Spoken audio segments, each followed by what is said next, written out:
Good evening, everyone. Welcome to the second season series of lectures on mainly the clinical evaluation in neurology. Today we have very eminent pediatric neurologist, Dr. Kunju, who will be moderating the session on examination of cerebellum, sensory system, and meningeal science. I'll hand over to Dr. Kunju. Dr. Kunju doesn't need an introduction. He's one of the pioneers in pediatric neurology in the country.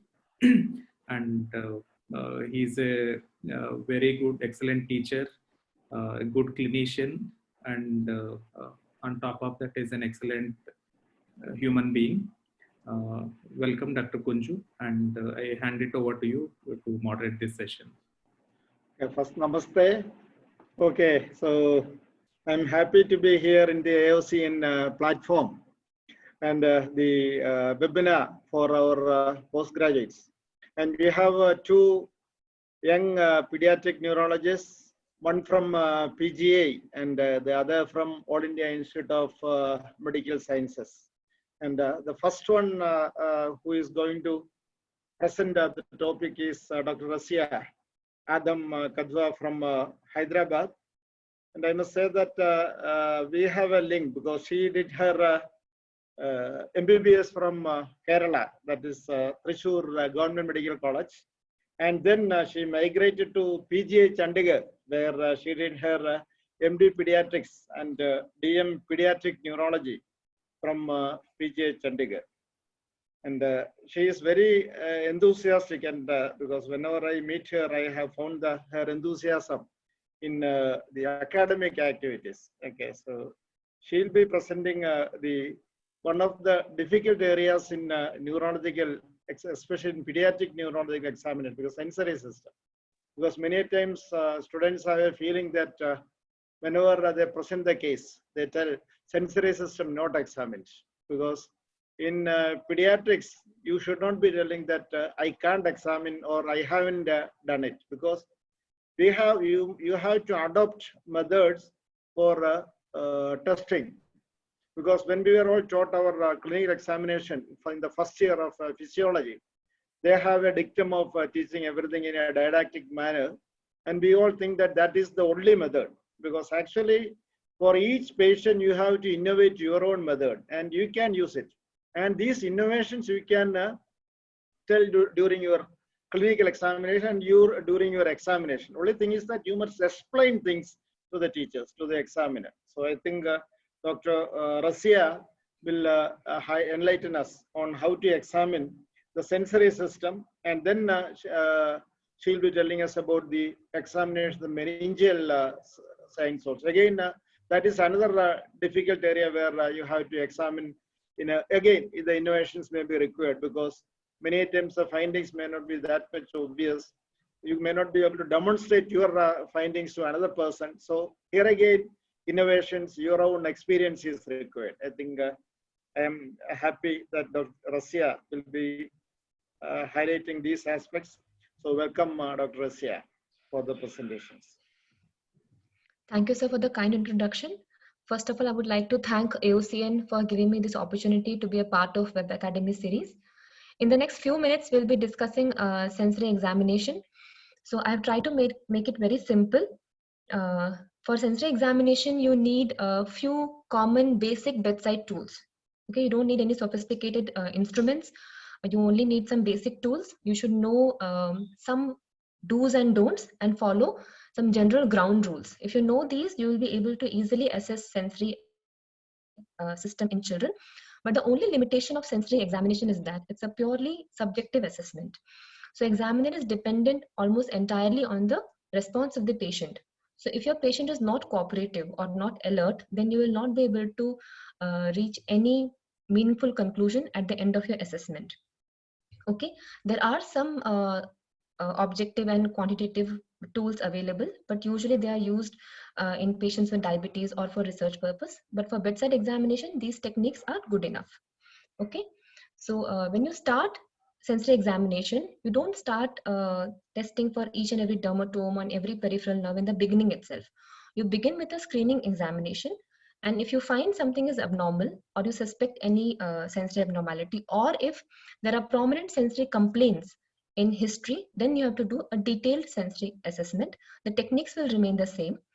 So screening examination does not mean that we will be missing any major functional subdivisions of sensory system. We will cover all the major functional subdivisions, which are basically divided into two major subdivisions. One is primary sensory modality, and second is a secondary sensory modality, which is also known as cortical sensations.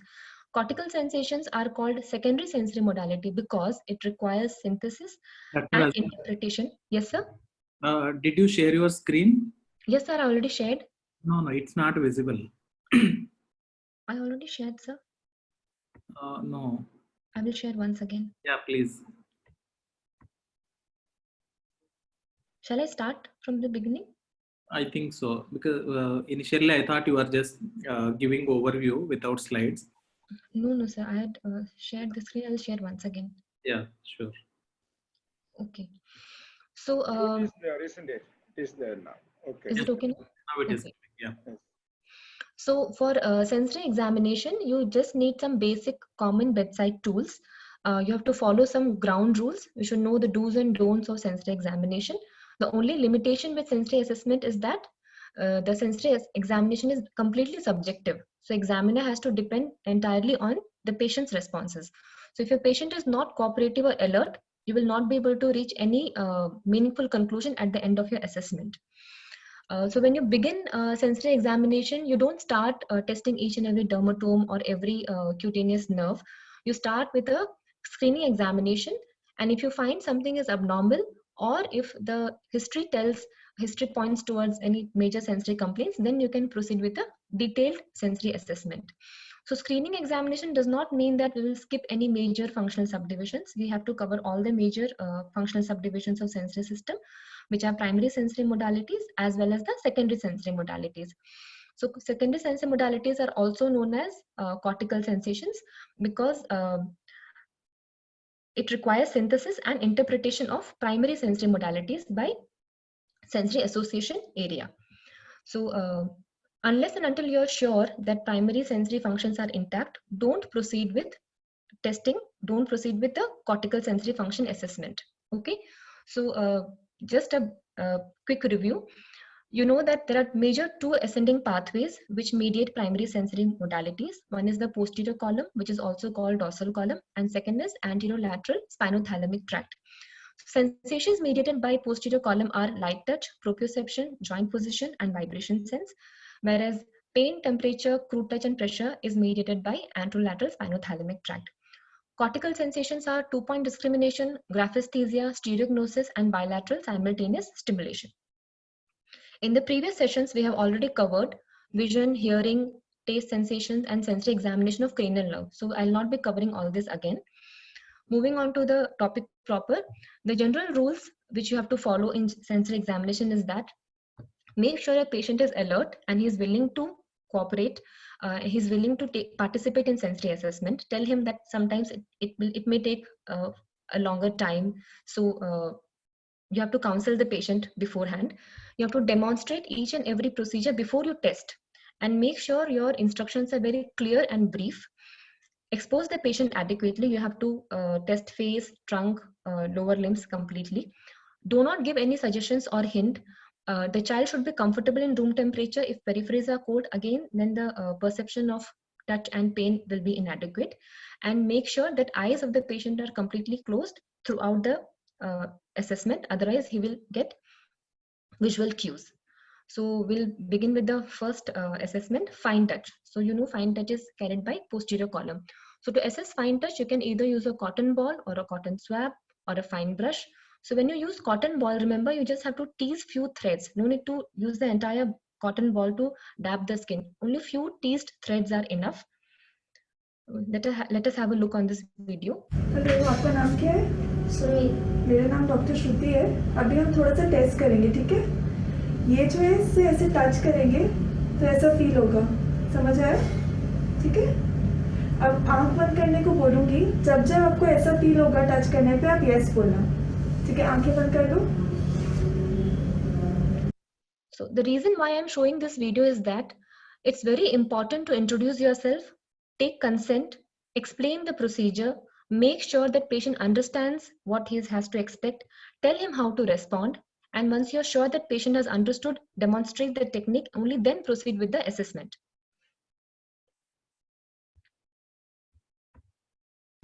We'll touch you with this swab, okay? When you feel the touch, you have to say yes. Okay? Clear? Close your eyes. Yes. Yes. Yes. Yes. Yes. Yes. Yes. Yes. Yes. Yes. Yes. Yes. So you have to test each limb individually first. Avoid stroking or dabbing, because if you stroke, you will be stimulating a larger area. The receptors for fine touch are very sensitive. Only a minimal single stimulus is enough. So avoid stroking or dabbing multiple times. Use equal pressure every time you give a stimulus. The intervals at which you stimulate the patient should be irregular. Do not give any suggestions in between. Just wait for the patient to respond if he feels the sensation. You have to check face, trunk, and lower limbs, and always compare both sides at the end. Yes. Yes. Yes. Yes. Yes. Yes. So tell me, is this and this same? Yes. This and this are same? Good. So comparison of both sides is always important. We'll touch you. When you check sensations, sometimes you may find patient may either have a reduced sensitivity to touch, some patients may have increased sensitivity to touch, some may even have complete loss of touch sensation. So these are common terminologies which you should be aware of. Second important sensation is pain, which is carried by lateral spinothalamic tract. There are two types of pain, superficial pain and deep pain. Superficial pain can be tested by using a pin prick. You can use either an all-purpose pin or a safety pin, or you can just break a wooden spatula, which you can easily get in ward. The sharp end can be used and the blunt end can be used to give the dull stimulus. For deep pain, either you can squeeze the tendoachilles tendon or apply pressure on the nail bed or sternum. Pathway for both superficial pain and deep pain are same. Doctor So you have to again तब ये first देखो, demonstrate ये what the patient should pain है expect. ना, ये pen से मैं ऐसा करूंगी, ठीक है, ये है शार्प पेन है और ये डल है. जब मैं ऐसा करूंगी आपको बताना ये शार्प है या डल. So once your patient has understood, you start.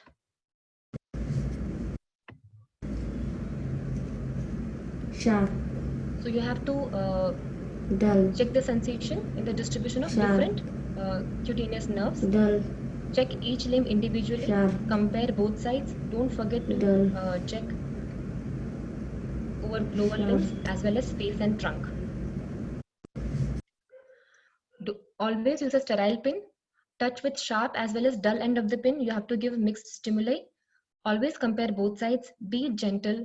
Remember to discard the pin after single use. And if you feel some area is having reduced sensation, do not give repeated stimuli, because if you repeatedly stimulate that area, because of summation, the sensitivity of that area will increase and the pin may feel sharper than normal. So a patient can either have a reduced sensitivity to touch, or sometimes the response can be exaggerated, or some patients may have complete absence of sensation to pain or any other non-painful stimulus also. Temperature is usually not checked bedside. The reason is because pain and temperature are carried by same spinothalamic tract, but we should know the proper technique of testing temperature. Remember, we have to use glass test tubes, which should be at least 1 millimeter thick. You should also have rubber stoppers so that the fluid inside the tube does not spill.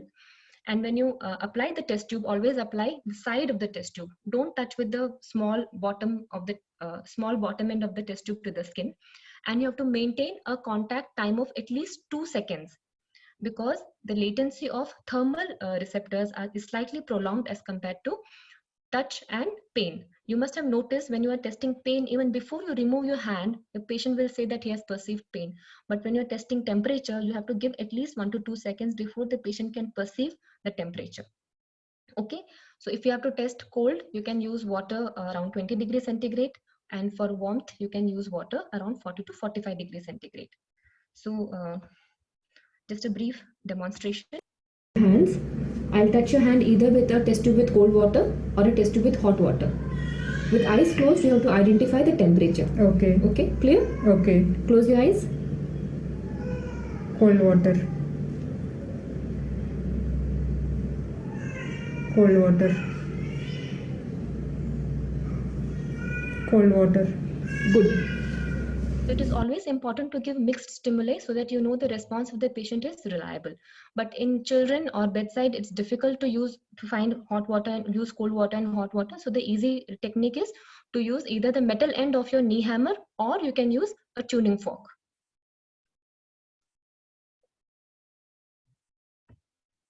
अब हम इससे touch करेंगे. Touch करने से कैसे feel हो रहा है? कोल्ड. ठीक है. आँख को बंद करो. अब बताना है कैसे फील हो रहा है. ठीक है? Cold. Cold. Cold. So that's the easier way. You can use either a tuning fork or a knee hammer. It's also important to see whether the intensity of temperature is different distally and proximally. For that, you can slide the cold object gradually, proximally over the limb and ask the patient if intensity of cold sensation changes. See if the sensation is of same intensity distally and proximally. Okay? Always compare both sides. Don't forget to compare both अब sides. हम इससे touch करेंगे. So remember, the water should not be too hot or too cold, and the outsides of the tube should be dry, because if the tube is wet, it can be interpreted as a cold tube. And if you're not getting a response, do not increase the contact time, because you may unknowingly burn the patient. Sometimes, and also if you use too cold water or the water is too hot, instead of stimulating the temperature receptors, you will stimulate the pain receptors. So patient will perceive pain. So that's the reason why you have to know what temperature of water should be used. Coming to vibration sense, testing for vibration sense can be little tricky at times. Always use a tuning fork of 128 Hertz per second.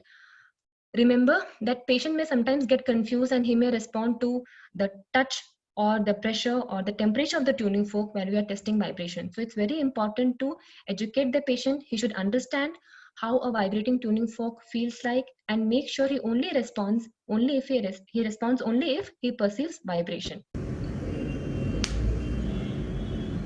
कैसे feel हो रहा? Electric केसर का कुछ हिल रहा है. Okay. अब कैसा feel हो रहा? अब कुछ नहीं. ठीक है. पहले और अब क्या डिफरेंस है? पहले इलेक्ट्रिक कुछ हिल रहा था, अब नहीं हिल रहा.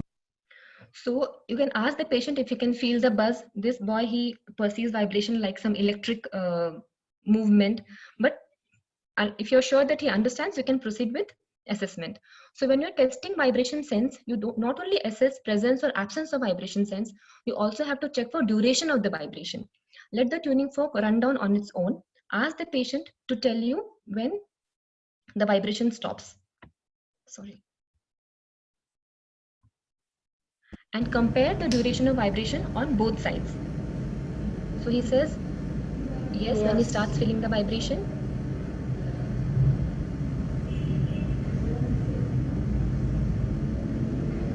Stop. So he has to indicate when he stops feeling the vibration. Compare on both sides. At any limb, if you find the duration of vibration sense is less than 10 seconds, it is abnormal. Or if the difference between both sides is more than 3 to 5 seconds, that is also abnormal. Again, you have to check all the 4 limbs. If you find the vibration is reduced in the distal bony prominence, you can move proximally. And sometimes you can also get a graded reduction in vibration as you check the proximal bony prominences. Then testing for passive movement or proprioception. For proprioception, you can only test one joint. The most distal joint is enough. You can either test at great toe or thumb. You must remember that how the technique is very important. So you have to hold the proximal phalanx with one hand, fix the proximal phalanx, and grasp the sides of the distal phalanx with other hand. It is important to grasp the side, because if you are holding the finger from the nail and the nail bed, what will happen when you move the finger, because of pressure changes, the patient will get a hint. So even if his joint position is abnormal, because of the pressure changes in the nail bed, he may be able to guess the answer. So it's important to hold the phalanx, distal phalanx from the sides. Okay. Instruct the patient and then start your assessment. So Barnik, we are going to move your thumb. This is up, Okay. and this is down. Okay. Up and down. Yes. Is that clear? Yes, it's clear. Now close your eyes Yes. and tell me whether it is up or down. Okay? Okay. Up. Down. Up. Up. Down. Down. Good. So remember, you have to avoid large amplitude movements. In upper limb, a movement as less as 1 to 2 millimeters can be easily perceived, and in lower limb, movements of 2 to 3 millimeters can also be easily perceived. So how to hold the distal phalanx and avoiding large amplitude movements, these things you have to keep in mind. Okay. So Barnik, we are going to move. Next is directional splash Saraswati, test. we are This is going to also test direction very sense. simple. What you have to do, this is optional test. If you want, you can do, otherwise you can skip. So you have to draw two lines 2 centimeters apart, either on the dorsum of your hand or at the distal shin. Then you have to stroke between these two lines, either in a proximal direction or a downward direction. And patient has to identify the direction of the stroke. You can either use a fingertip or a tongue blade or tuning fork. On your hand. Okay. So if I move this fork down, you have to say down. Okay, ma'am. And if I move it upwards like this, you have to say up. Okay, ma'am. So close your eyes and tell me the direction. Okay, ma'am. Ready? Yes, ma'am. Close your eyes. Yes, ma'am. Down. Up. Down. Down. Good. So if you find that this directional splash test is abnormal within a 2 centimeter distance, you can increase the distance to 5 centimeters. If that is also abnormal, you can increase the distance to 10 centimeters. Okay. Then joint position sense. This is mediated by posterior column. So in joint position, what happens is examiner will place one limb will first move the limb randomly and then place the limb in one particular position. The patient has to imitate the same position with other limb, keeping his eyes closed. Let us see the video. Do a small test. Okay. I will move your joints and your fingers, and I will keep your hand in one particular position. Okay. With your eyes closed, you have to copy the same position with your opposite hand. Is that clear? Yes. Close your eyes. Good boy.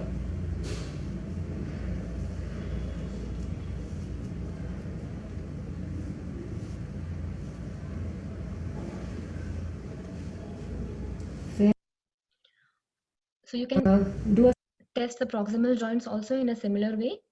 Randomly move one limb. Ask the patient to keep the eyes closed, and she has to imitate the same position with the other limb.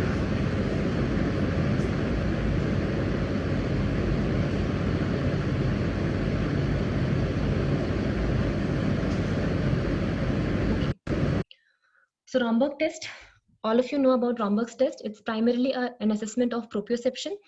For Romberg's test, first the patient has to stand with feet together on a level ground. Arms can be kept either on the sides or they can be outstretched, and he has to keep the eyes open. So if a patient is able to stand steady with eyes open, observe him for a few seconds. If he's not falling, not swaying, then ask him to close his eyes. So when the patient closes his eyes, then the visual cues will be removed, and if patient is having any proprioceptive abnormality or sensory ataxia, then he will fall or he will not be able to stand with feet together and eyes closed. So minimal swaying is normal. If a patient loses balance or falls, that is called positive Romberg. So examiner should always be careful. He should stand beside the patient but not touch the patient. Okay, that is about Romberg's test. Then so we have covered all the primary sensory modalities. So once you're sure that primary sensory modalities are normal, you can proceed with cortical sensation. These are also very simple. So first is stereognosis, in which patient has to identify objects which are placed in his or her hands with eyes closed. You have to use common objects like key, coin, paper, button, or you can use cubes. pencil, rubber, anything. Coin.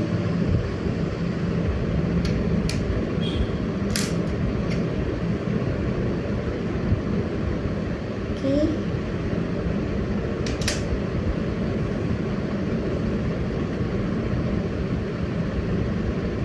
Safety pin. So you have to test both sides. And if Sonia will place 2 coins on your hands. You have to say which one is a smaller one, which one is a bigger one, okay? you can also compare the sizes, weight of different objects with both hands. Which hand is a smaller coin? Left hand. Which hand is a bigger coin? Right hand. Good girl.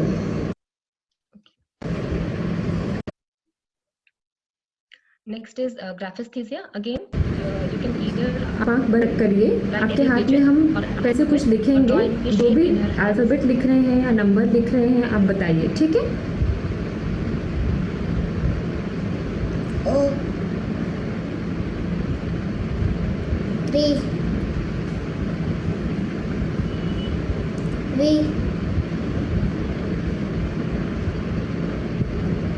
S. Good girl. अभी इस हाथ में बताइए. to check both sides. Always compare both sides, don't forget. 2-point discrimination is also a simple bedside test. You can either use a pair of dividers, make sure the ends of the divider are blunt, or you can use this black one is a hairpin, or you can also use a unwound paper clip. So 2-point discrimination usually assesses the ability or the sense or ability of a peripheral receptors to discriminate the distance between 2 points. So palmar surfaces of our fingers can detect distance as less as 0.5 to 1 millimeters, but at least they should be able to detect distance of 2.5 millimeters in the tip of your fingers. As you move proximally, the distance increases. So once you have demonstrated the technique, you can always check using a hairpin or a discriminator. 2.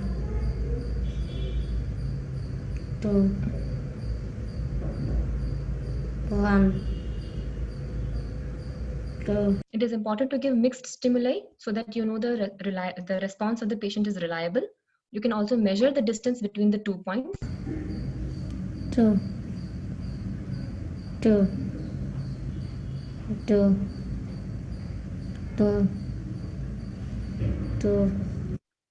So this patient was able to perceive the distance of it even 1 millimeter, and because the 2-point discrimination is so sensitive in our fingertips, that's the reason people could adopt Braille as a reading, as a tactile reading and writing method, because in Braille the raised dots are at least 2.5 millimeters separated.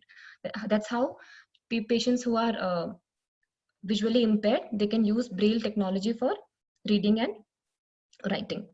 Remember that you have to apply equal pressure to the both tips and compare both sides. Next is bilateral simultaneous stimulation. This is also very simple. You have to first ask the patient to tell you on which side you have touched the patient, okay? And test each side separately. If she is able to recognize each side correctly, then touch both sides simultaneously. So first you have to ascertain that the touch sensation is intact on each side individually, and then you have to give simultaneous stimulation. Start. Left hand. Right hand. Left hand. Right hand. Both. Right hand. Okay. So if you find anything abnormal in your screening assessment, then you have to mark the areas of sensory loss. You also have to define whether sensory loss is confined to that of a dermatome or a peripheral nerve, or there is hemianesthesia or crossed anesthesia. Don't forget to check for sensory level and always check sacral sensations. We'll move on to meningeal signs. So there are 4 signs, but basically there are only 2 maneuvers. Okay, the first maneuver is flexion of the neck, which will test for nuchal rigidity. The technique is again very simple. The patient should lie we can test either in supine position or in sitting position. So with patient supine and relaxed, place your hand under the patient's oxygen and gently press the neck. Make sure there is no history of cervical injury before you attempt these maneuvers. If patient has nuchal rigidity, there will be resistance to neck flexion. It's paining. Okay. And patient will wince with pain. So this boy complains of some pain when I flex his Oh, neck. like, And when you flex the neck, you should also keep a watch. See whether there is any flexion of hip or knee. So if there is any flexion of hip or knee while you are testing for neck rigidity, that is known as a positive Brudzinski's neck sign. You can check for neck stiffness in sitting position with legs extended. The reason why we are keeping leg extended is to stretch the nerves. So with leg extended, you can check for neck stiffness. Animesh, Gently try to just flex relax. the neck and Sit ask the patient to touch the comfortably. chin to his chest.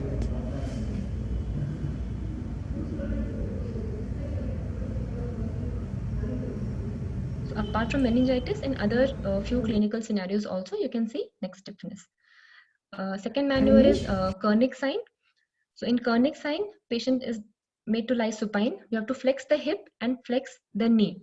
When the thigh reaches a vertical position, when the thigh is vertical, then you have to extend the knee beyond 90 degrees. Usually, knee can be easily extended beyond 135 degree without pain.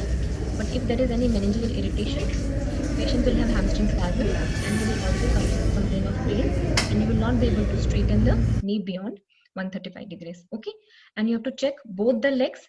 If you're testing the right leg and there is reflex flexion of the left leg, that means that is known as positive Brudzinski's leg sign. Okay, so that's all. I thank my students who have helped me in making these videos and patients who have cooperated in all these video recordings. Thank you.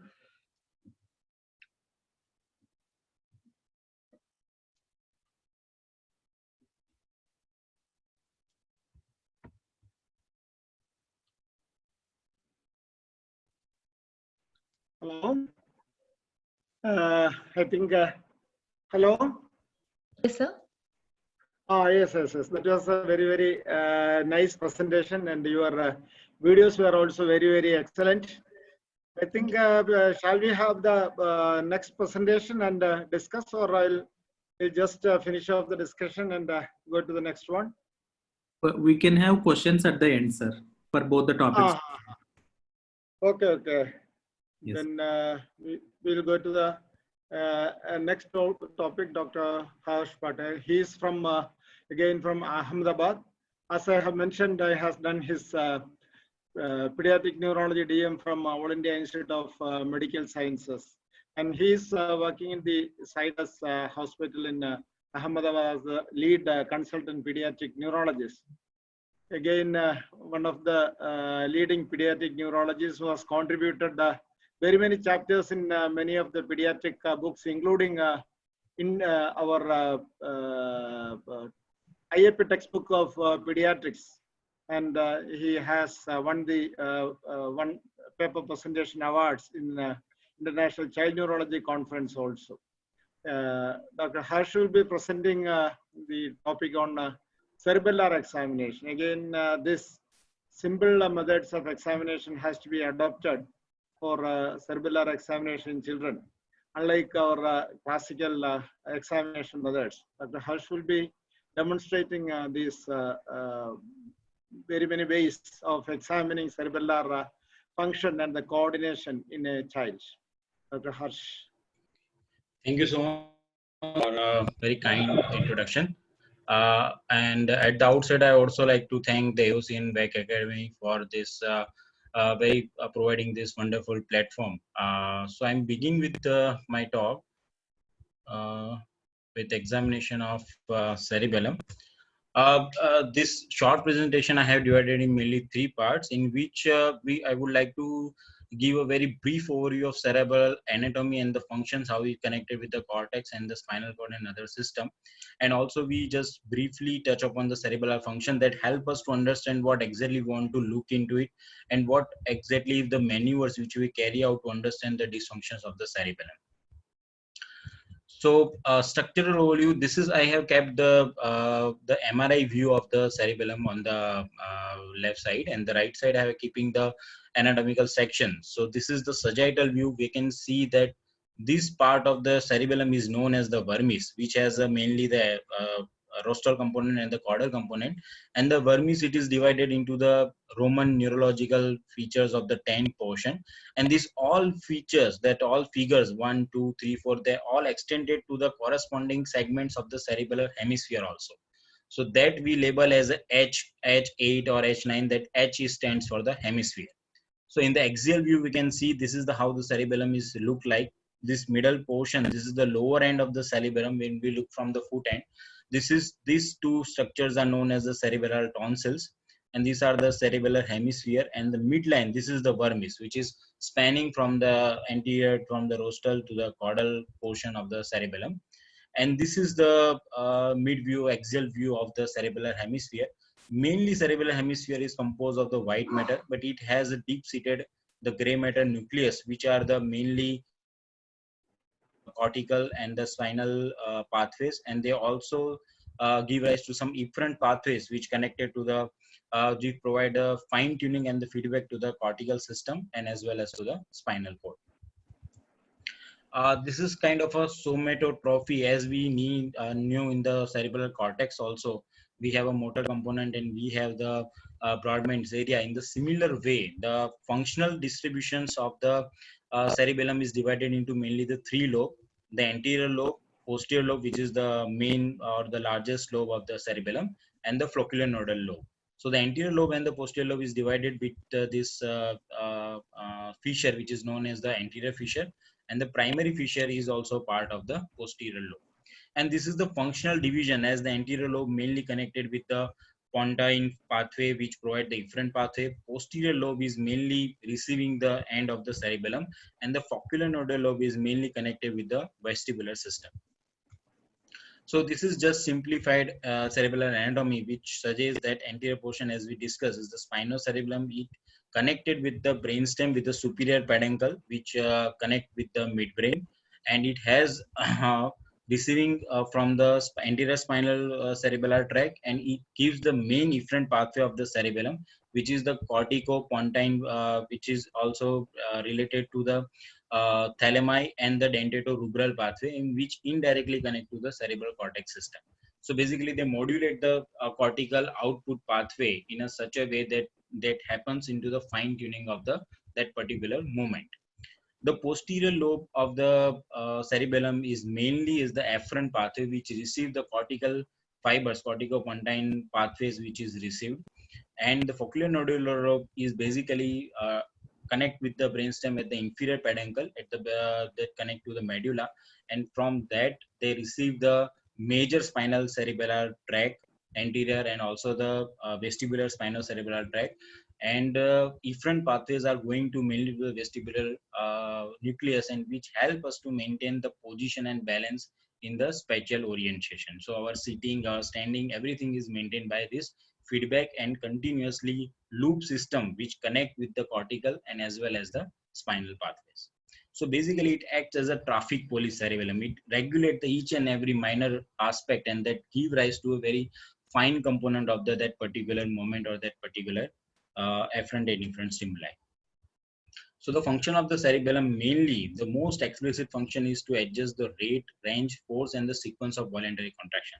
Suppose I want to lift this mobile, then my hand, which the rate at which speed it moves to pick up the mobile, the range, how much it has to extend the exact pinpoint towards when the mobile is lying, and the force, how much force is required to lift that particular object, and also the sequence. First I have to extend my arm, then I have to pronate my forearm, and then I have to lift with the wrist. So each and every aspect of that movement is regulated by the cerebellum. So when we are changing, or when we are discussing or eliciting the dysfunction or the function of the cerebellum, each and every component has to be examined. So in subsequent clinical methods, we learn how to assess each and every functions of the cerebellum. The other most component portion of the cerebellum is maintaining the posture and balance, maintenance of the tone. Cerebellar disease usually result into the hypotonia, and now lately we are also realizing the cerebellum has important role in the cognition also. So there are many cerebellar disorders which leads to the behavioral and irritability problem, and also the such affective issues also in the particular patients. So the major signs of the cerebellar dysfunctions we divide into the ataxia. Ataxia is a Greek word which means not in taxis. Taxis means in order, so not in order. It also known as a dystaxia or dyssynergia. The tremor, which is the major component of the cerebellar dysfunction, we divide it into the postural and the intention or the kinetic tremor. Any voluntary actions which leads to the involvement of the cerebellum, and that's why any cerebellar dysfunction which affect any kind of a voluntary movement. So even by just simple standing is also a voluntary act. So even that also that leads to a kind of a tremor which is known as a postural tremor. And when you try to pick up anything, that is the action at that kinetic tremor, and it is most commonly manifest when we are reaching to that particular endpoint of that movement. So whenever I want to lift any object and I reach to the just about to lift the object, my tremor will be the maximum at that point. So it is known as the endpoint or the kinetic tremor. Titubation is usually the low frequency tremor of the head and trunk. Usually cerebellar tremors are the low frequency. They are mainly below the 5 Hertz, and they are the core, hence they known as a coarse tremor. These are the important manifestation of the cerebellar function, the nystagmus and the hypotonia. And as I know, as we have discussed, that there are the cognition is also affected. So sometimes child may become irritable, disinhibited, or socially inappropriate behavior can also be seen in the cerebellar dysfunctions. So another one point we need to understand that cerebellar lesions have the ipsilateral sign. So this is very important pathway which I just depicting. We are not going too much detail in that pathway, but as we know that the cortical dysfunction result into the contralateral sign. Why it is that? Because the pyramidal tract crosses mainly in the midbrain in the pyramidal tract, and the remaining fibers, majority of the remaining fiber crosses at the level of the spinal cord. So entire, mostly near 80 to 90% of the cortical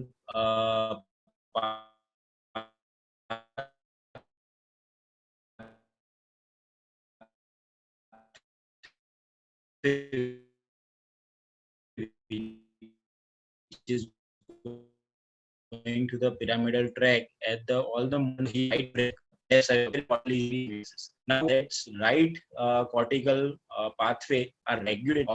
Pathway is going toward the left cerebellum, and the same way left cerebellar pathway is also modulating the right hemisphere. So whenever there is a left cerebellum is damaged or affected, that hampers the execution of the right hemisphere. As we know that right hemisphere controlling the left part. So whenever there is a damage to a left cerebellum, ultimately there is a dysfunction of the left side of the body. So always the cerebellar lesions results into the ipsilateral sign, and that is the reason they have a double decussation at the midline. So the cortex controlling the opposite cerebellum, and the opposite cerebellum controlling the ipsilateral cerebellum is controlling the opposite cerebral hemisphere, and hence the output is resulting to the similar side of the body. So these are the, as we know, there's the in the first talk by Dr. Kaushik is a very described very detailed in the cortical higher mental function. It's a disruption of the articulation and the prosody. The rhythm, the melody of the speech is also disturbed, and it is described as the scanning or the slurred speech. Sometimes some authors also have described like a staccato. You have a hot potato in mouth, and how you will speak in that way, that is very explosive or the hesitant.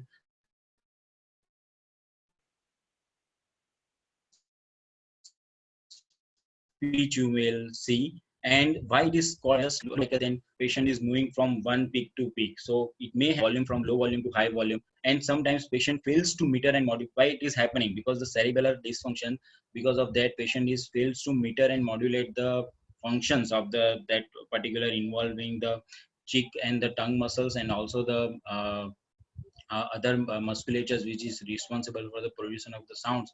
They are not able to produce the sound exactly. So if I want to like speak like a book, then book is like a just there is a tremor in the each and every word, and then in the low volume to high volume peak variation can be seen. Ocular abnormality. Before moving for the ocular abnormality, we have to learn what are the exact movement abnormality. So what we call by that is smooth pursuit and the secondary movement are affected. What we mean by a smooth pursuit movement? Smooth pursuit movement are the movement when suppose I am standing in a roadside car, my car is stopped, and I'm moving in a particular running car side by side, then whenever he enters my one temporal field, I'm just keeping the track on the track, and then he's moving, goes away. So that continuous track of that moving object, which is carried out by the smooth pursuit movement. And the seconding eye movements is just the fixation of the object from one point to another point. So if I'm suppose looking in the front side and suddenly someone called from my back side, so I immediately move that back side, then my gaze is move from the one point to another point. That is mediated by the seconding eye movements. So main ocular movements in the cerebellar disease we see are the nystagmus, usually which are the gaze evok, dysmetry of the saccades, the smooth pursuit becomes jerky. So each and every component becomes decomposed. So that is a basically the basic pathology of the cerebral dysfunction. That each and every movement become decomposed. So they have a pauses in between, and that is sudden abrupt pauses in between. And there is a slowness in the initiating of the eye movements. So how we elicit? I have not kept the too much videos of each and every examining point, because to understand this examiner aspect to examining point is not that much difficult as particularly the cerebral examination, but to interpret that signs are very difficult. So I kept such as videos of the pathology, so we can understand what exactly we mean by this particular abnormality, or how it abnormality look like in affected children. So in a pursuit, if you want to test the pursuit, we have to ask the child to follow the examiner's moving finger slowly from one temporal field to another temporal field. And we continue to child to fix on that particular moving finger till we move from the one temporal field to another temporal field. And in that way, we also can look into the eyes whether there is any elicitation of the gaze evok nystagmus or not. So suppose the left side is affected, when we ask to child to move to the left side, and we can see at the end point of that there is a very jerky nystagmus, and usually the fast component towards the affected side. So it is mainly toward the left side. So we can see that. While the saccadic dysmetry or oculomotor apraxia, we ask the child to look straight to the examiner, and then we create a sound simultaneously by just clapping our fingers, and we ask the child to look at this when the sound is coming from. So alternatingly clapping fingers will come, and child has to see in that way. I'll see the videos of this. This is very particular abnormality we seen in particular childhood. You can see the eyes are moving very fast. When he just want to see some other areas, now he's focusing, and as soon as this changes, the eyes are just like a dancing eye. This is known as the opsoclonus. Once you see this kind of abnormality, then you, even if you see in a similar child, you never forget this to notice this. So this is very classical video of opsoclonus, which has a very jerky, very fluttering kind of a movement of the eyeball. So it is also known as the dancing eye movements. And this test is for oculomotor apraxia. As I told you, we have to ask the child to straight looking into the head. This child is severely affected, so he has such a titubation that she cannot even look straight, but still she managed to shift her gaze from one place to another place. You can see the examiner is clapping the finger from one pen and then asking her to move that when this moving. And now look at this head movement. When she moving from one end to another end, you can see his head move first, but the eyes are lagging behind. Already head turns this much, but eyes are still, you know, in the middle of the, they are just lacking the head movement. So this is known as the oculomotor apraxia. And this is, we are checking the smooth pursuit movement towards the end. You can see here. Now child is looking in the finger movement, and still you can see here very nicely that his head turns very fast, but the eyes are lagging behind. So that is known as oculomotor apraxia. In any patient which is coming with the chronic ataxia, you have to look this sign. This sign is a very meaningful. If you find the oculomotor apraxia, then your clinical diagnosis become very narrow. So most common is ataxia telangiectasia, and other 2 or 3 diagnoses are the oculomotor apraxia with ataxia. But the most common is seen into the ataxia telangiectasia. And sometimes in the general examination, you can also find this telangiectasia into the eye, which is classically seen in the ataxia telangiectasia of the child. So now we are moving from the clinical test for the dystaxia. Just by gait abnormality. So even if we ask the child to just stand when he has the definitely the cerebellar problem, we can see that he starts swaying. And because the standing, just by standing also is a voluntary effort, so at that time also we can elicit the mild ataxic problem. And while we ask the child to move, while just ask the child to walk around, then also there is a manifestation of the ataxia can be evident. In the walking maneuver, we can ask the child to walk in the straight line. We can draw a straight line on the floor and ask the child to walk into that, or even on the surface, the floors, when the two tiles are adjoining and the same line, we can ask the patient to walk on a straight line. Heel and toe walking can also be elicited when there is a mild ataxia. If the walking in the straight line is not able to elicit the ataxia, we can ask the patient to walk on the heel, or we can ask the patient to walk on the toes of the foot. And this is very important aspect. If we child asked to walk from A point to B point, and when he's about to reaching to the B point, we have to ask the child to sudden abrupt turning. And sometimes the mild ataxia can be manifested at that point of time. Child not able to swiftly turn away. Sometimes he sway away toward the affected side, or he may loses the balance and fall away. The tandem walking is the one of the most sensitive clinical tests for gait ataxia. It is most of the us are also knowing for this test, because it is also teaching into the MBBS curriculum also. So in the tandem walking, we ask the patient to step on a straight line, and there's such a way that heel of the one foot is exactly oppositing, touching to the toe of the another foot. So like this way, it's this is, suppose this is the heel of the one foot, and this is the another foot, the toe of the one foot, and hence we have to walk in a such a way that they approximately touching heel. And whenever there is a mild even ataxia also, we can demonstrate in this tandem walking. But the only thing is that most of the patients who are major, who are 5 or 6 years of age and who are able to understand and comprehend the command, then only we can elicit this test. I'm just showing the video of the affected child. This child is having the ataxia, and look at that, how his gait. Even by standing, you can, there is a tremulous movement of the legs. He is not able to stand, and when he just turn around, his father feels that he may fall down. He just hold him, and look at this. When he's understand that this is about to reach, this is the end point of my walking, and look at it, he become more and more tremulous toward the end point. So you can even just simply looking the gait pattern, you can elicit many other abnormalities also. So there is action tremor, you can also understand a bit way. This Romberg already Dr. Razia has covered. This is not the aspect of the cerebellar test, but whenever the child is ataxia and you want to rule out whether it is because of the sensory or the cerebellar, this Romberg test is very useful, and it is beautifully covered by Dr. Razia. Now we are coming toward the clinical test of the arm dysectasia. For the arm ataxia, we have to stretch out both the arms in the front of the examiner, and just by keeping the arm in the postural way, we can just see how there is a tremorous or not. So even the voluntary act of keeping the arm in a same posture, to maintain that posture, if there is a cerebral dysfunction, you may find some tremulousness movement. The finger nose test is usually carried out to see whether there is a fragmentation of the movement, so there is a tremor. And when we are approaching the nose, that there is an increase in the movement of the tremor, so that also suggests the dysmetria, so precision of the how the we are putting the finger of the nose. So only one thing as a examiner we have to keep in our mind, that our arm should be fully stretched. It is not like this way. Our arm has to be, we ask the child to fully stretch his arms, and then he has to keep his finger to the nose, and the nose, the tip of the nose has to be touched. Either it can be touched in the horizontal way, or it can be touched in the perpendicular, thus this way.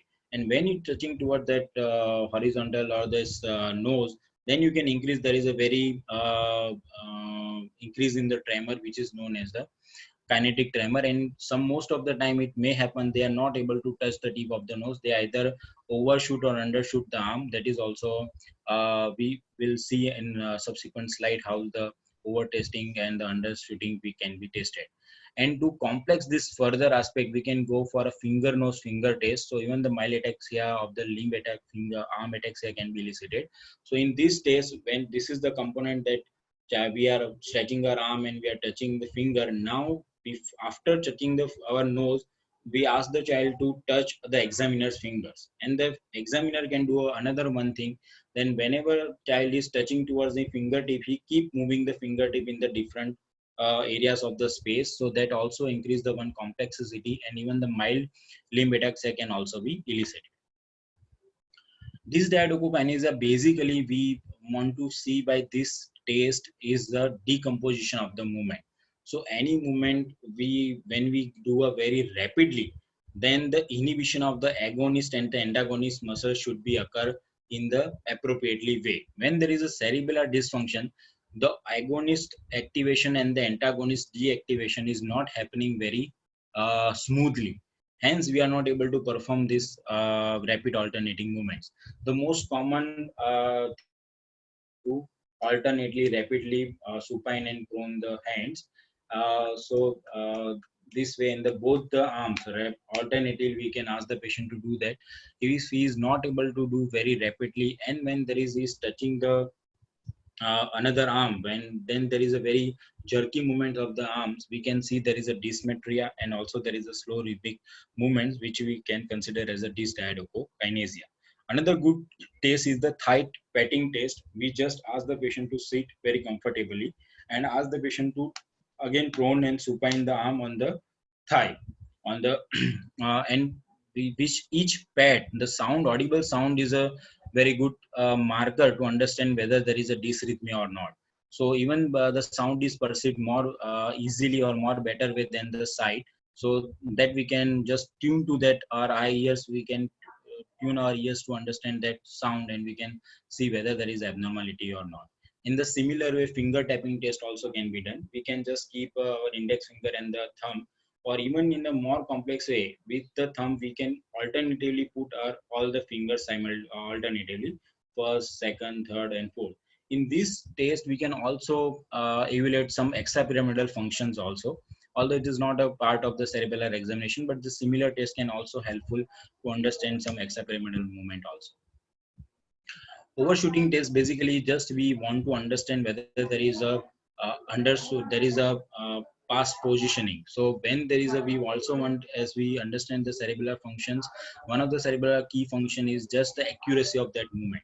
So when this cerebral dysfunction is happened, the accuracy of the movements has been lost. So to elicit this patient, we ask the patient to just stretch out his arm. We have to keep the patient has to keep the eyes closed, and just examiner just keep a sudden flap on the outstretched arm, and then we see how quickly the arm is coming to the normal position.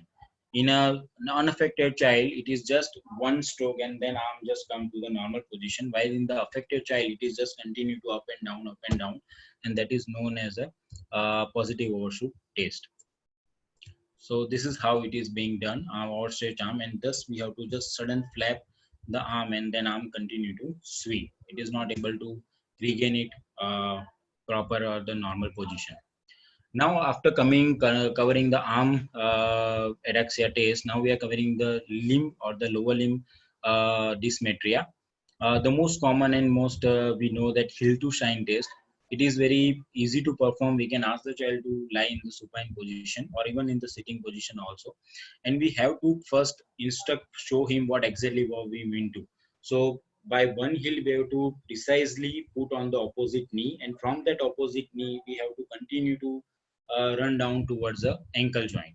And when we have to ask him to make a straight line from the knee to the ankle. We have to ask him to make a straight line, and how easy he able to perform that task or not, we have to see that. And another test is also heel tapping test. It can be carried out in the two way. We can ask the child to tap the one heel over the shin or over the knee in a one particular spot he has to tap, and we have to see the accuracy, how is able to, suppose we asked him to 5 tap, how many out of 5 days he able to hit on that particular spot. And if that is not possible, the another easy way, we can ask the child to tap on a examiner's palm. So we ask the child to tap his or her heel on the examiner palm as rapidly as possible, and when he see how he is able to particularly hit that spot and how much time it is miss that spot, and also the rhythm of that movement also can be seen. Another marker of the cerebellar function is the pendular knee jerk, and we have to see legs are swing freely over the table edge, and we have to just elicit the knee DTR as we elicit in a routine way, and we have to see how the response is that. When in the normal child, the leg normally stops swinging after 1 or 2 excursions, while the affected child, the leg swings continuously for several times. Now you have to understand that this pendular knee jerk is not a sign of the exaggerated DTR as we see in the pyramidal dysfunction. It's just a surrogate marker of the hypotonia, because every cerebellar lesion is producing the hypotonia. Why it is continuing to move several times? Because of the hypotonia, the normal muscle tone is not able to stop that particular movement which is induced by that knee jerk. So that arm, that muscles are continue to swing to and fro, and that leads to the pendular knee jerk. So this is one thing we have to keep on mind. This is summary which I have taken from a DMAT neurological examination book. It is very nicely put up. We have to observe the spontaneous activity, which include the gait, speech, and the eye movement and the extremity movement. Just by observing the child, we can see all this abnormality. And the formal test, as we've seen, for the eye movement, we can see the saccadic and the pursuit movement, and also observe the nystagmus. For the gait, we can ask the child to just free walk on a straight line, or the tandem walking, or heel and toe walking. And for the limb, upper limb arm ataxia, we can ask the child to finger nose and finger test. And for the heel to sign or heel tapping test can be done. And for the hypotonia, the pendular knee jerk can be done, and even the passive movement, just as we seen by the Dr. Gurpreet Kochar in that motor examination, just by assessing the passive movement also can elicit the hypotonia. So these are the major tests we need to cover when we are suspecting the child having the cerebellar dysfunction. And when it comes about the infant and toddlers, that Dr. P.M. Kunju has initially told that we have to, find out some certain our own ways to examine this kind of a child, because we have to just observation is the only key, and observation can carry out many abnormality as good as in the older child we can do by the proper examination methods. So first and foremost, make the child comfortable, ask or lie her into the mother's palm or mother's in the mother's lap, and observe any eye abnormality in the just by sitting in front of him with maintaining distance so he may not get frightened. And when you want to ask the smooth pursuit and the saccadic movements in the infant or toddler, you have to just play with the toys in a similar way that you can elicit a meaningful response. You can stand behind the child, you can ask the father or any relative or our assistant doctor to stand behind the child and keeping the toys in both the hands, and we have to alternatively, we have to bring the toys into the temporal vision of the child in a alternatively. So child is always a curious, so whenever you find some toys, you just look into their side, and when you find the another, you just remove these toys and bring the other toy from the other side, and he will just look at from the other side. So there is sudden alteration of the fixation of the gaze, and that way we can elicit the saccade movements also. Even the same way, we can also ask the child to reaches up to the toy, how he reaches up to the toy, and there is also, there is a tremulousness movement. We can understand, okay, there is a limb ataxia is also present. Just by making the child stand or walk with or without support also is very helpful to understand whether there is a gait ataxia or limb ataxia present or not. And all this during entire interaction with the child, the voice has to be listens of the child. We can verify with the mother and the other caregiver how the voice has been changed. If you feel that the voice has a tremulousness, it has a change in the pitch and rhythm, we can just verify with the mother, do you feel that this is recent changes, is it previously similar, or you just recent change, and mother can also observe or confirm your observation which you are seeing. So each and every component of most of the component as we seeing in the older child, we can elicit in the infant and toddlers also. This is just the synopsis, what exactly when we find these dysfunctions of the various abnormality, where could be the localization possible. So when there is a one hemisphere is affected, you have the you may find the dysarthria, this is plus or minus, but the ataxia of the arm, leg and gait can be present. That is should be the ipsirector. So child's, even if you ask to move on a straight line, he continue to deviate from the affected towards the affected cerebellar side, and there is hypotonia will be there. When there is affection of the rostral vermis, usually the vermial regions are in the children find with the most of the space occupying lesions like the medulloblastoma, ependymoma like tumor, they have a very characteristic positioning, either vermial, median or the paramedial positioning, and hence they affect the vermis. If there is a rostral vermis affected, you find the nystagmus and dysarthria will be absent, A for absent, and the and the ataxia of the arm, leg and gait can be present. Hypotonia will also be present. While the caudal vermis, when it is affected, it is only affecting the limbs. Lower limbs are mainly affected, so you find everything will be ataxia, and the nystagmus and dysarthria will be absent, but the ataxia of the lower limb and the gait will be present, and the hypotonia will also be seen. And the pancerebellar, we find almost all the clinical signs in this category. Usually they are affected with the acute infections or the post-infection cerebellitis, or sometimes in the chronic, some disorders of the chronic inherited ataxia can also have a pancerebellar involvement. So this is the end of this discussion. These are the suggested reading interested one can read from here. And just I'm putting this talk at end of this.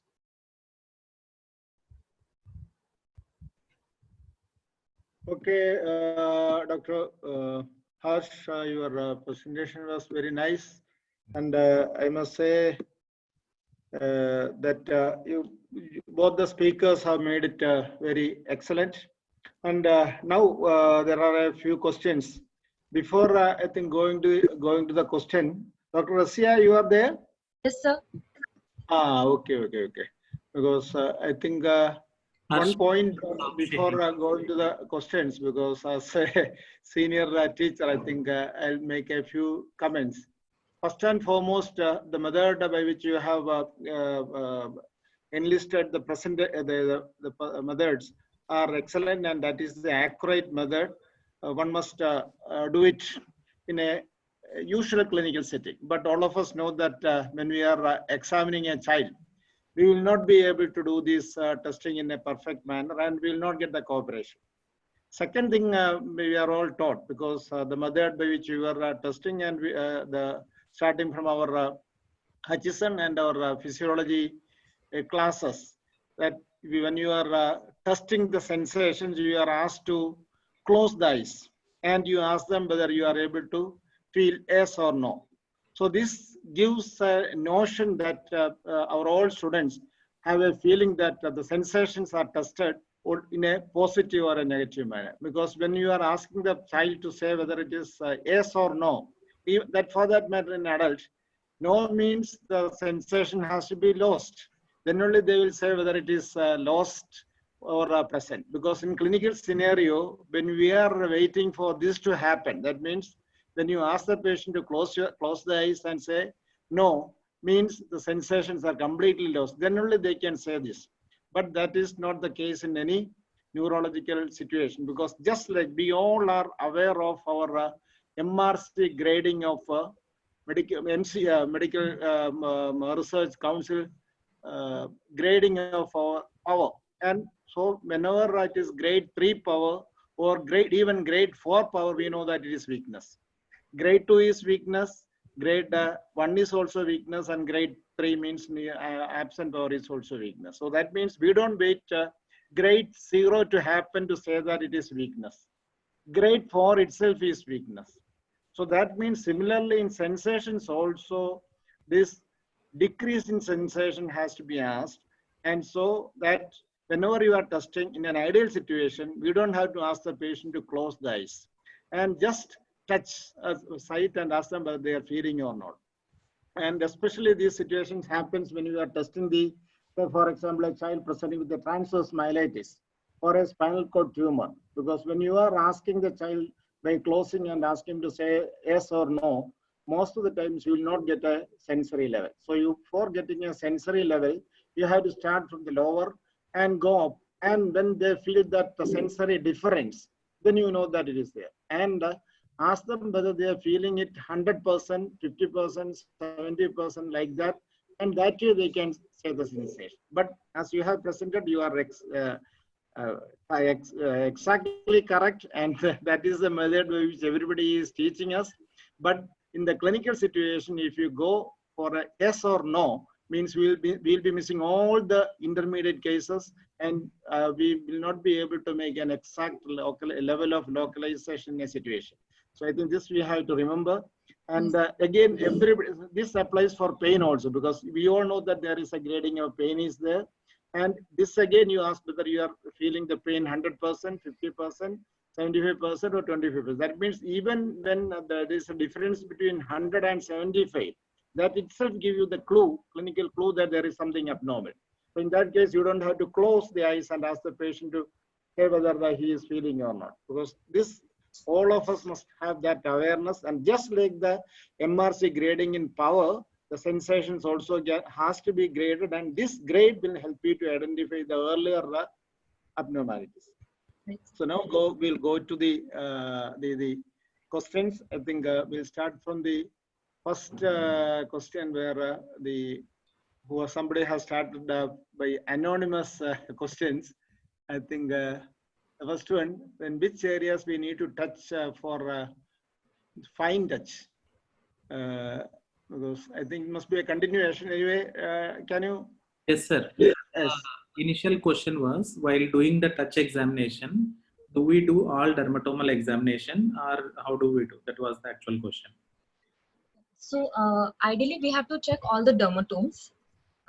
It's also, so in exam, if you start checking all the dermatomes in the beginning itself, maybe you will lose time. But ideally, you have to check all the dermatomes, and you should know the dermatomal distribution of all spinal nerves. And the important landmarks of dermatomes, you should also know, like for C2, it's angle of the mandible, T4 is at the level of nipple, T10 is at the level of umbilicus, L1 is at the level of groin, L3 is over the knee. So ideally, all dermatomes have to be checked. But again, this is depends. So in neurology, because after hearing all these things, our PG students may get frightened, because only thing is that in neurology, you are doing only a targeted examination. Suppose you are thinking that one is having an ulnar involvement, you just examine that in detail. Other areas, you just do a quick examination so that you don't be missing anything. That is what you have to do. And many times by this sort of a targeted examination, you will not be missing anything. You must know where to examine rather than examine everywhere and you will miss the main thing. So go for a targeted examination and examine the correct area that is required. Okay. So can you answer how to examine the sensation of a neonate? Okay. In a newborn, how do you examine the sensation? In newborn, sensory examination is limited. You can, with the act of the sucking, rooting, swallowing, most of the sensations of cranial nerves will be tested.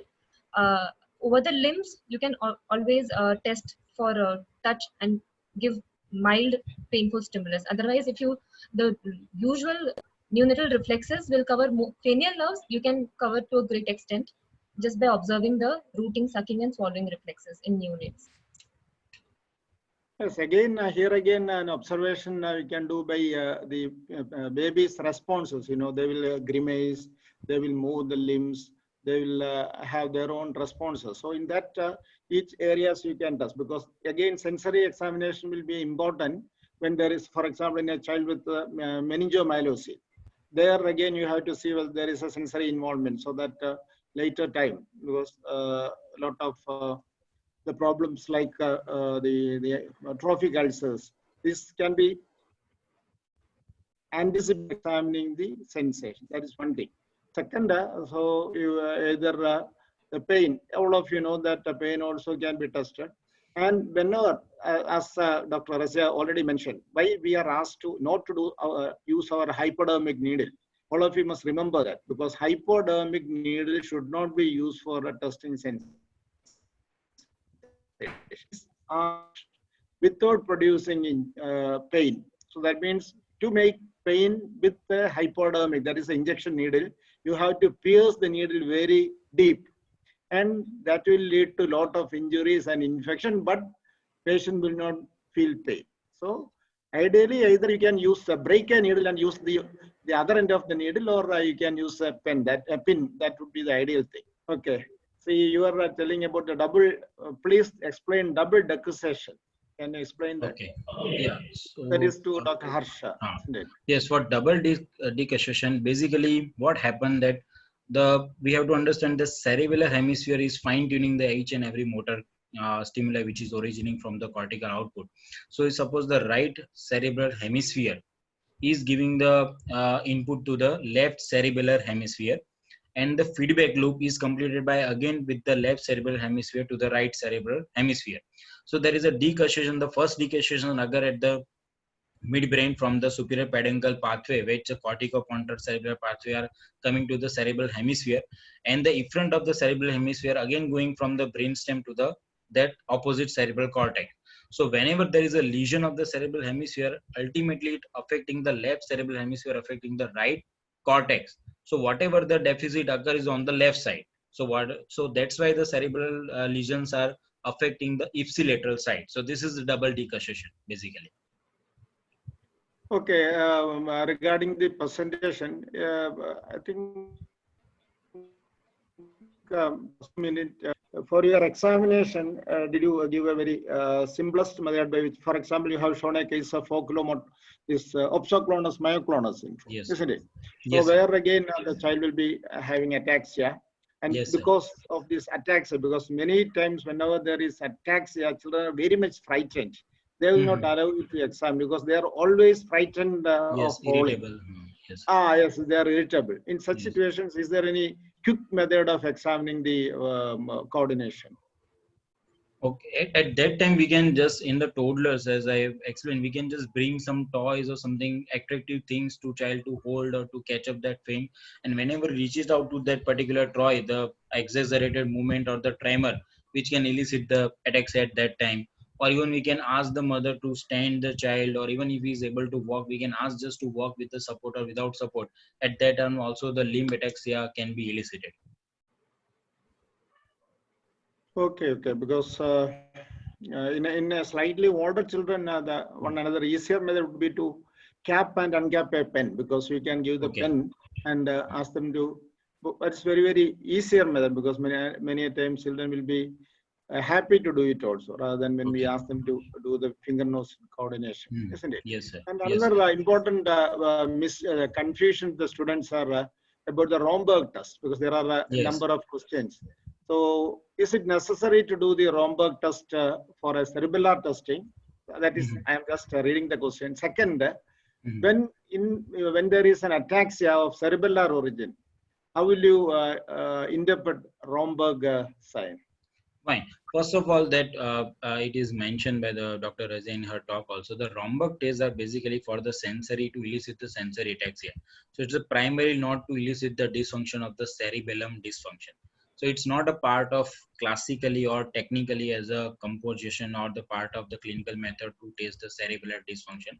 But yes, when there is ataxia, even if you ask when there is cerebellum involvement, even if you ask the child to just stretch out the hand and standing the midline as possible as keeping the both the legs together, even with the eyes open, you will say there is a very significant swaying, and sometimes child may lose the balance and may about to fall, that we have to catch the child. So even with, there is no need to. So in that way, we cannot label as a Romberg's positive, because it is not completed the whatever the requirement for the test. So in the cerebellum, even with the procedure of carrying out the Rombergs, indirectly we are assessing the postural tremor. So he's just trying to maintain the posture, standing midline, keeping his legs in the midline. Okay, to Dr. Rasya, can you add, because again sensory system examination is in your realm. So regarding the Rombergism and combine the Rombergism and the cerebellar, how do you distinguish and how do you assess it? Primarily, Romberg's is a test of proprioception. So in Romberg's test, first when you see the patient, you have to assess the patient whether he is able to stand on a narrow base with feet together and eyes open. So if a patient is not able to stand with eyes open, that means definitely it's because of a prominent cerebellar involvement. But if a patient becomes unstable after he closes his eyes, that means the visual cues which were helping him to maintain the balance, those have been removed. So once the visual cue is removed and then patient becomes unstable, that means it's primarily a proprioceptive abnormality. And that's the main thing. And of course, you will also have to look for other symptoms like other cerebellar signs. If patient is having involvement of posterior column, then other posterior column sensations will also be affected. Gait will give you a clue. If there is a stamping gait, then it's more likely a sensory ataxia. If patient has a reeling gait, then it's a cerebellar ataxia. So sometimes it can be confusing, but if you look at the overall picture, you can easily differentiate between cerebellar ataxia and sensory ataxia. Yes, all of you have to remember the Friedreich's ataxia, where both will be there, cerebellar signs as well as sensory ataxia will be there. And so it is a taboo, paretic-like manifestation will be there. Okay. To Harsh, have you touched upon the ataxic hemiparesis, where the hemiparesis with ataxia? How do you identify this and how do you categorize it? Okay, fine. So usually that is because of the mainly predominantly the vascular insult, which leads to this kind of a composition. As we told that high cerebellar dysfunction always induces the hypotonia, and sometimes hypotonia may perceive as a weakness, but we can gradify that weakness by testing the muscle power and by the, as sir has said, with the MRC testing and the grading with the MRC, so we can understand whether there is actual hemiparesis or not, whether there is a actual weakness or not. And when there is a ataxic hemiparesis, so in the similar hemisphere, which it is affecting the ipsilateral side, we just find all the positive parameters of the limb ataxia. So there is a dysfunction of the finger nose or the finger nose finger test on the arm. Heel tip shine test will also be affected on the affected side. And you can also, if it is affecting the pica territory, you may have also the involvement of the appearance of the nystagmus, and there is element of the dysarthria also will be there, because it is also supplying the affected part of the lateral medullary spectrum and other the brainstem structures also. So it is the how the constellation of the signs which is present into us, we can just note down our positive finding, and then we can club them, and we can assess what exactly could be the localization and what could be the pathophysiology according to the history also. So the history and examination combined together, we can reach out to the particular pathway and what could be the possible etiology.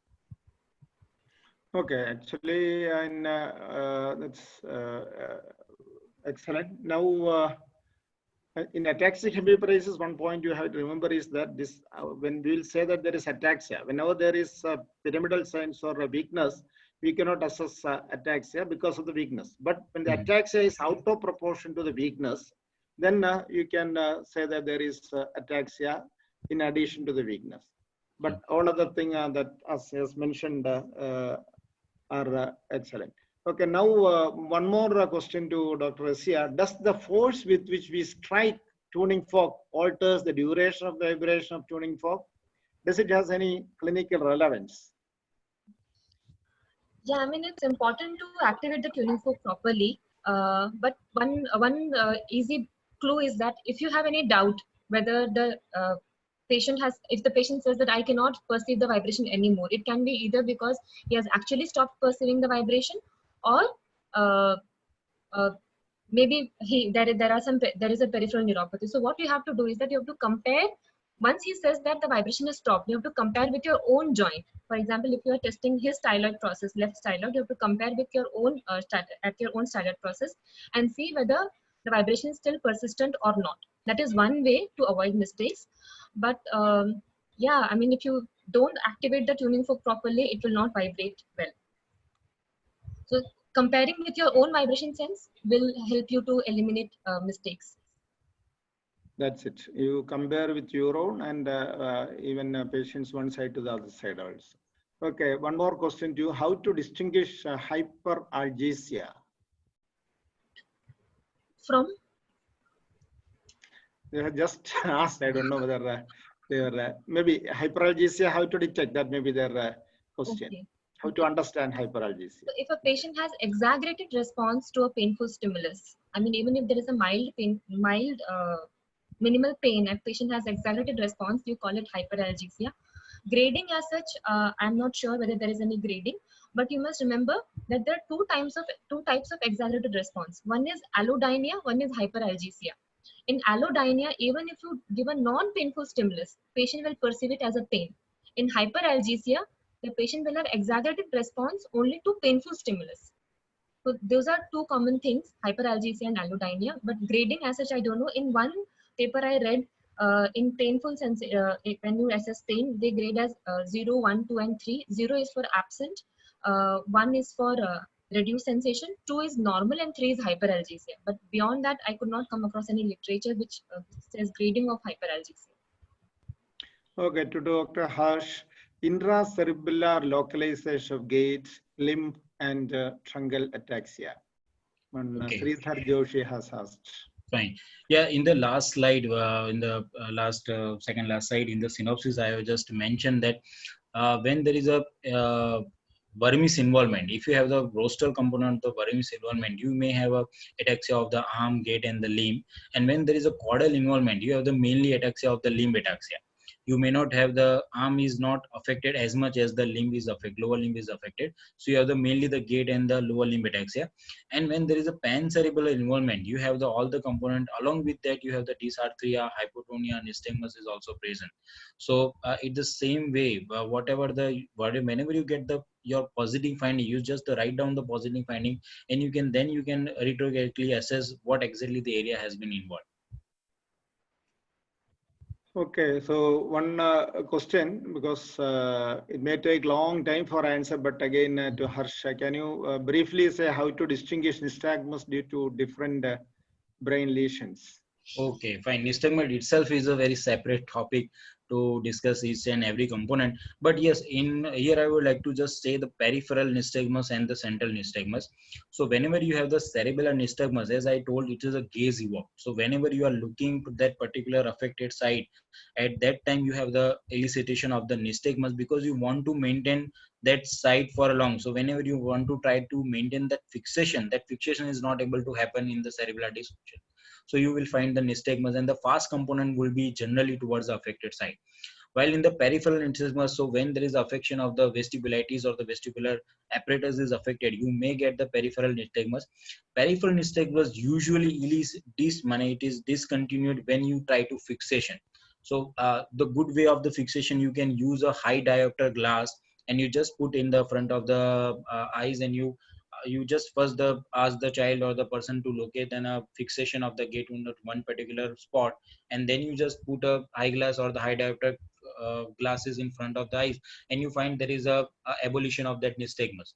While in the central cause, where in the CNS cause, the nystagmus will continue to persist. So this is the one way you can differentiate between the peripheral and the central, as only as a nystagmus point of view. But yes, when you have the peripheral apparatus or the vestibular system is affected, you may find other clinical symptoms, other clinical findings, which is very helpful to help you out. Okay, you are dealing with this peripheral system nystagmus, you are dealing with this central system nystagmus. Okay, again one question, which book, Rasia, you can answer, which book we have to follow for neurological examination? So De Jong and D. Myers, they are good. I think you should answer that for postgraduate, sir. Actually, what I must say, first of all, you must read Hutchison, because I am an ardent fan of Hutchison. And you must start reading cranial nerves and other things. And only thing is that at least once you read and make a note for each one, a very, very small, brief note. And because that is a standard thing, and it covers almost everything. So better that you go for Hutchison, as she said, because De Jong and other things will be useful for a DM neurology or a DM pediatric neurology student. But otherwise, all other students, I think it's better that you read the Hutchison, and Hutchison is the best thing for the neurology. Everything is given in that. Wherever you go, finally you go back and look at Hutchison, it will be there. So that is the best book for the examination. Okay. And one more question. The video with the girl having titubation and oculomotor apraxia, can it not be confused with the behavior of a child with autism spectrum disorder when seen at a glimpse? Okay, You want fine. to answer that? Well, with autism, usually the main dysfunction is they don't have that much eye contact. So you can see in this video, she's very beautifully contacting to try to making that contact of eye, and that particular aspect in video. What I want to make the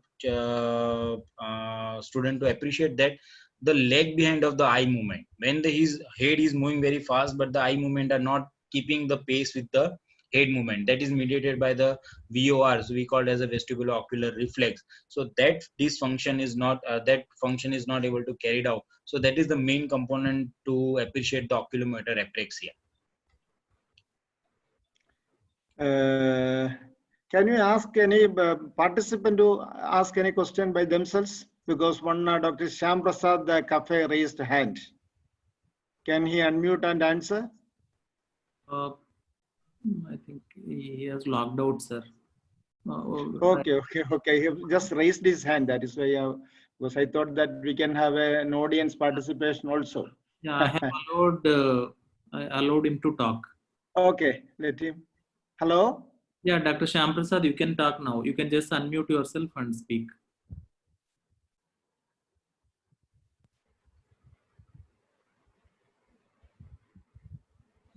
Dr. Shyam Okay, Shyam Prasad, are you there?